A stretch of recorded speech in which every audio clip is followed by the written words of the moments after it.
오늘도 이 생명의 말씀을 통하여서 저 여러분의 삶 가운데에 예수 그리스도의 은혜와 평강이 가득하기를 소망합니다. 오늘 말씀에 사도들이 이제 그 율법 교사들과 바리새인들, 유대인들이 그들을 잡아서 말씀 계속 이어지는 것처럼 예수 그리스도, 예수에 대하여서 그들이 십자가에 못 박아 죽였던 그 예수에 대하여서 전하는 것을 하지 못하게 하고 또 그것들을 그 일들, 복음을 전하는 일들을 박해하는 것을 이제 보게 됩니다. 오늘 본문에 보니까 가말리엘이라는 한 율법 교사가 등장하여서 얘기하는 것을 우리가 보게 되죠. 그가 어떤 이야기를 하냐면 이런 이야기를 하는 것입니다. 그 유대인들 가운데에, 바리새인들 가운데에 우리가 무슨 일을 하든지 조심하자, 이런 이야기를 하게 되는 것이죠. 왜냐하면 과거에 생각을 해보니까 누군가가 어떤 자신의 의견을 주장하고 자기의 일을 말하였던 그 사람들이 결국에는 다 망하지 않았느냐. 결국에 그들이 했던 것이 사람의 일이었기 때문에 그들이 다 그냥 사람의 일을 했던 사람들은 결국에 자신 스스로 와해되고 결국 그 모든 주장들이 와해되는 것을 우리가 보지 않았느냐. 그런데 이 사도들, 이 사람들이 하는 일은 또 마찬가지로 그들이 전하는 것이 사람의 일이면 자연스럽게 그것이 와해될 것이고, 하나님의 일이면 우리가 어찌 그것을 막을 수 있느냐라는 것을 가말리엘이라는 이 율법 교사가 말하는 것을 우리가 보게 됩니다. 우리가 이 말을 듣게 되면은 이 말의 주요한 그 포인트는 무엇이냐면, 가말리엘이 말하는 것이 이런 것이죠. 38절과 39절에 이렇게 말합니다. 이 사상과 이 소행이 사람으로부터 났으면 무너질 것이고 만일 하나님께로부터 났으면 너희가 그들을 무너뜨릴 수 없겠고 도리어 하나님을 대적하는 자가 될까 하노라, 이렇게 가말리엘이 말합니다. 그리고 이 말한 이후에 사도들이 어떻게 합니까? 풀려나서 그들이 하는 것이 5장 이후에 쭉 계속해서 사도행전을 보게 되면 이 말을 기점으로, 이 말을 우리가 계속해서 생각을 해볼 때에 사도들이 전하는 이 복음을 전하는 일이 쇠하여지지 않고 오히려 계속해서 흥하여지고 계속해서 이 일들이 더 커지고 계속해서 일어나는 것, 오늘날까지도 이것이 끝없이 일어나는 것을 볼 때에 결국 이 말을 우리가 비추어 볼 때에 이 일들, 복음을 전하는 일이 하나님의 일이구나 하는 것을 오히려 이 말을 통하여서 우리가 반증할 수가 있게 되는 것이죠. 이 가말리엘은 바리새인이고 율법 교사였고, 율법 교사라 함은 구약에 정통한 자이고 이미 그 구약에 대해서, 하나님의 말씀에 대해서 누군가에게 가르치고 존중받는 자인데, 그가 비추어 볼 때에 이루어지는 이 일들이 하나님의 일이고 하나님의 역사라고 한다면 우리가 이것을 인간의 어떠한 힘으로 막을 수 없다라는 것을 그가 이제 말하는 것이죠. 그럼 오늘날 우리가 돌이켜 봤을 때 이 일들이 지금까지도 멈추어지지 않고 계속해서 그 일들이 오히려 더 흥황하여지는 것을 볼 때에 이것은 하나님의 일이구나 하는 것을 우리가 보게 되는 것입니다. 그리고 이 사도들이 이 이후에 채찍을 맞고 박해를 받고 고난을 받고 풀려나는 이 과정 가운데에 41절에 보니까 사도들이 어떠한 반응을 보이냐면, 사도들이 어떤 반응을 보입니까? 사도들은 그 이름을 위하여, 예수 그리스도의 이름이죠, 그 이름을 위하여 능욕받는 일에 자신들이 합당한 자로 여기심 받는 것을 기뻐하면서 그들 앞을 떠났다라고 말씀이 기록하고 있습니다. 사랑하는 성도 여러분, 사도들이 이러하였던 것은 무엇입니까? 예수 그리스도께서 계속해서 그들 가운데 가르쳤던 것, 그리고 말씀이 우리에게 하고 말하는 것은 무엇입니까? 예수님께서 너희가 나의 이름을 위하여서 박해받을 때에 뭐라고 말하죠? 산상수훈에서 기뻐하라, 하늘에서 천국에서 너희의 상급이 크다라고 주님이 말씀하십니다. 사랑하는 성도 여러분, 우리가 이 땅 가운데에서 복음을 증거하는 삶을 살아갈 때에 오는 박해와 환난과 방해와 어려움들이 있을 때에 우리가 기뻐할 수 있는 것은, 오늘 사도들이 말하는 것처럼 우리가 내가 이 복음을 증거하는 삶에 주님이 합당한 자로 여기시는구나 라는 그 사실이 우리 가운데에 있기 때문입니다.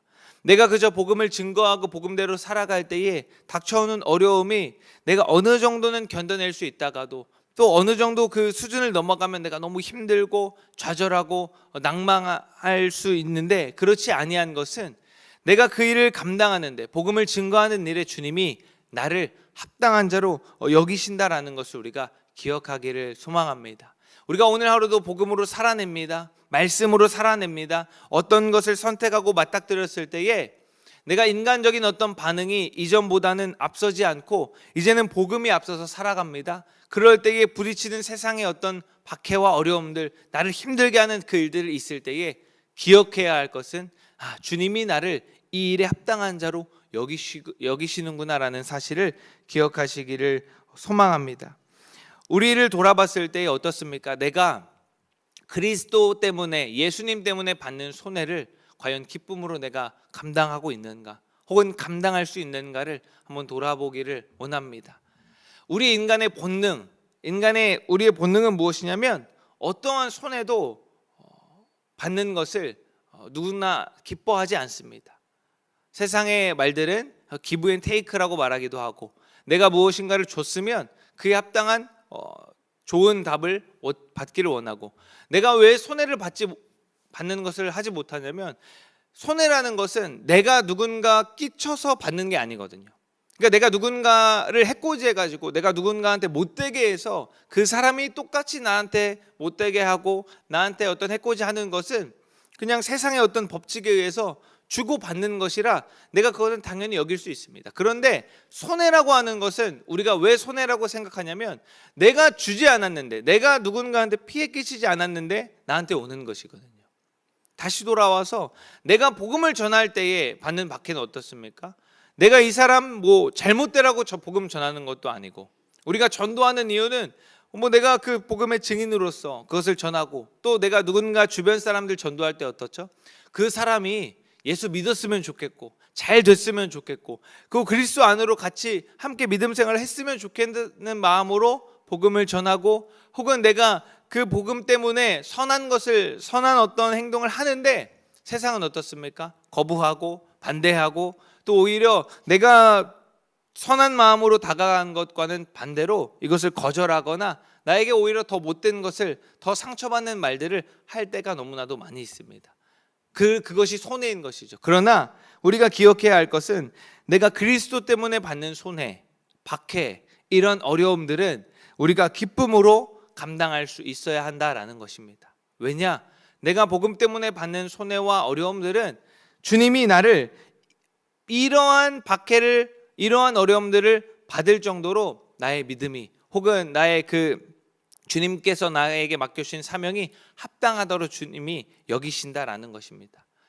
성경이 뭐라고 말하냐면, 우리가 능히 이겨낼 수 있는 시험 밖에는 주님이 허락하지 않으신다라고 주님이 말씀하셨습니다. 다시 말하면 우리가 이 땅에 살아가면서 어떠한 어려움이 닥쳤을 때 이전에 나는 낙심하였고, 왜 또 나한테 이런 어려움이 있을까? 내가 또 뭔가 열심히 해보려고 하니까 또 나한테 이런 어려움이 왜 생길까? 나는 이렇게 열심히 했는데 나는 왜 아직도 어려울까? 이런 좌절과 절망 가운데 우리가 빠졌다면, 이제 이후로는 말씀에 의지하여서 내가 똑같은 상황 가운데에서 복음 증거하고 말씀대로 살아갈 때에 다가오는 환난과 어려움, 그런 상황들, 우겨싸임들이 있을 때 오히려 기뻐할 수 있는 믿음이 저와 여러분 가운데 있기를 소망합니다. 그것이 주님이 원하는 진정한 사도들이 보여줬던 믿음, 그리고 우리가 추구해야 할, 우리가 바라보아야 할 믿음인 줄로 믿습니다. 주님이 나를 보실 때에, 내가 주님 앞에 섰을 때에 주님이 나를 그 복음에 합당한 자로 여기실 것인가?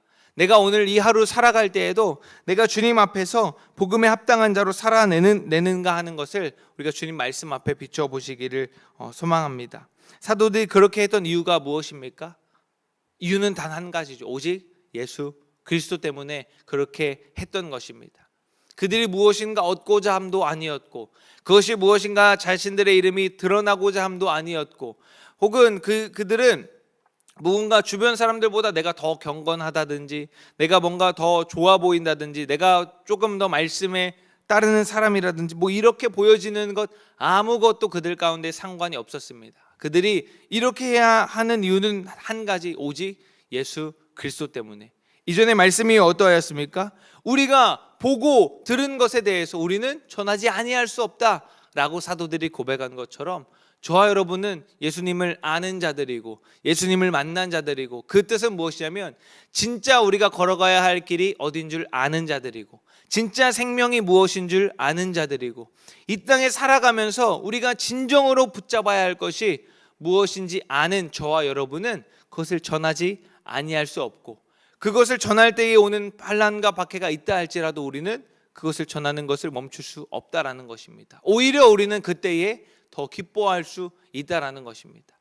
초대교회 당시에 이후에 이 사도행전 이후에 계속해서 초대교회가 이제 성장하는 그 당시에 로마의 박해들이 많이 있었죠. 실제로 역사 가운데에도 10대 박해라고 할 정도로 그 로마의 황제들이 계속해서 반복적으로 다양한 방법을 통해서 그리스도인들을 박해하였습니다.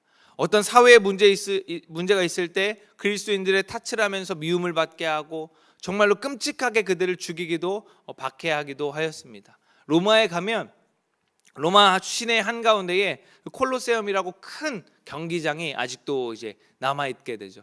뭐 다양한 경기를 한 곳이라고 유적으로 있지만 주된 거기서 행해졌던 끔찍한 일은 그리스도인들을 사람들 앞에서 죽이는 일이었습니다. 그리스도인들을 잡아다가 그 안에서 자신들끼리 싸우게도 하고 배반하게도 하고, 혹은 뭐 짐승들과 싸우면서 먹이로 주면서 그것들을 구경하면서 그들이 뭐 희열을 느끼면서 그 끔찍한 일들을 보면서 잔혹하게 했던 그 일들이 거기서 있었던 것이죠. 근데 그럴 때에 그 박해를 당하고 죽은 시신들, 그 순교자들의 시신들을 치우던 이제 군인들과 직원들이 있었겠죠. 그 콜로세움 안에 그것들을 정리하던 사람들이 많이 회심하고 많이 그 가운데에서 그리스도께로 돌아왔던 일이 왜 그런가 하면, 그 당시에 초대교회 그리스도인들은 박해받으면서 그 가운데에서 끔찍하게 자행되는 그 죽음 가운데에서도 그들의 죽은 그 시신을 정리할 때 보면 대부분의 그 교인들이 미소를 머금고 죽어 있었다라는 사실입니다. 그러면서 그것을 수습하는 군인들이 보면서 이 사람들은 왜 이 끔찍한 일들 가운데서 이 죽음 앞에서도 왜 이렇게 웃으면서 죽을 수 있었을까? 라는 그 질문 가운데에 결국에 복음으로 넘어지게 되고 다시 복음으로 돌아오게 되는 일들이 많이 오히려 더 있었다라는 것이죠. 그들이 그렇게 해서 할 수 있었던 이유가 무엇입니까?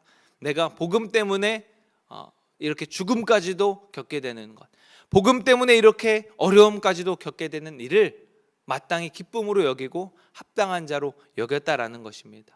사랑하는 성도 여러분, 저 여러분의 삶 가운데의 어려움과 어떤 박해와 어떤 그 거절들이 있습니까? 그런데 그것의 이유가 예수 그리스도 때문이고 복음 때문이십니까?